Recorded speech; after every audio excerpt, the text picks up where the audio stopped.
ନା ନା ପ୍ରତିବନ୍ଧକ ନୁହେଁ, ଗୋଟେ ସଚେତନ ବାର୍ତ୍ତା। ଏଇଟା ନିଶ୍ଚିତ ଭାବରେ ଭଲ ମେସେଜ ଯିବ, ଖରାପ ମେସେଜ ଯିବନି। ଗୋଟେ ସଚେତନ ବାର୍ତ୍ତା ଯାଉଛି ମାନେ ନିଶ୍ଚିତ ଭାବରେ ଭଲ ମେସେଜ ଯିବ। ଆଚ୍ଛା, କାହିଁକି ଏମିତି ଗୋଟେ ନିଆରା କନସେପ୍ଟ ନେଲେ ଯେ ଝିଅମାନେ ନିଶା ସେବନ କରୁଛନ୍ତି ତାଙ୍କୁ ବନ୍ଦ କରିବାର ଅଛି, ତାଙ୍କୁ ଜେଲରେ ପୁରାଇବାର ଅଛି।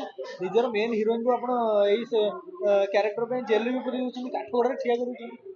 ନା ମୁଁ ଏଇଥିପାଇଁ ଦେଖିଲି ଯେ ଏଇଟା କିଛି ଜାଗାରେ ମୁଁ ଦେଖିଲି ଯେ ଏଇଟା ରିଅଲ ଚାଲିଛି, ମାନେ ରିଅଲି ସବୁ ଘଟଣା ଘଟି ଯାଉଛି।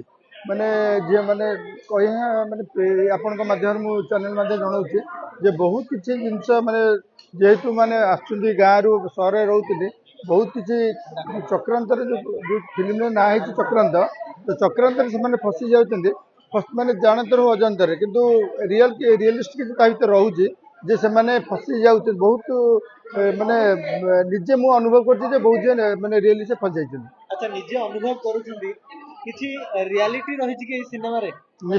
ନିଶ୍ଚିତ ନିଶ୍ଚିତ ମୁଁ ନିଜେ ରିଅଲ କଲା ମାନେ ଦେଖିଲା ପରେ ତ ଏଇ ଫିଲ୍ମଟାକୁ ଏଇ ଫିଲ୍ମ ମାଧ୍ୟମରେ ସାରା ଓଡ଼ିଶା ମାନେ ସାରା ଓଡ଼ିଶାବାସୀଙ୍କୁ ଏଇ ବାର୍ତ୍ତାଟା ଦେବି ଯେ ଯେଉଁ ନିଶା ସେବନ ସେମାନେ କରୁଛନ୍ତି, ମାନେ ଚକ୍ରାନ୍ତରେ ଫସିକିରି, ତ ସଚେତନ ବାର୍ତ୍ତା ପାଇଁ ଫିଲ୍ମ କରିଛି ଆଉ। ସାର୍, ଗୋଟେ ବାପଟିଏ କେମିତି ସହିବ ଯେତେବେଳେ ତା ପୁଅ ନିଶା ସେବନ କରିଥାଏ? ଏଇଟା ନର୍ମାଲ ଲାଗିଥାଏ ତାକୁ, କିନ୍ତୁ ଯେତେବେଳେ ଝିଅ ନିଶା ସେବନ କରିଥାଏ ସେତେବେଳେ ଭାରି କଷ୍ଟ ଲାଗେ ତାକୁ।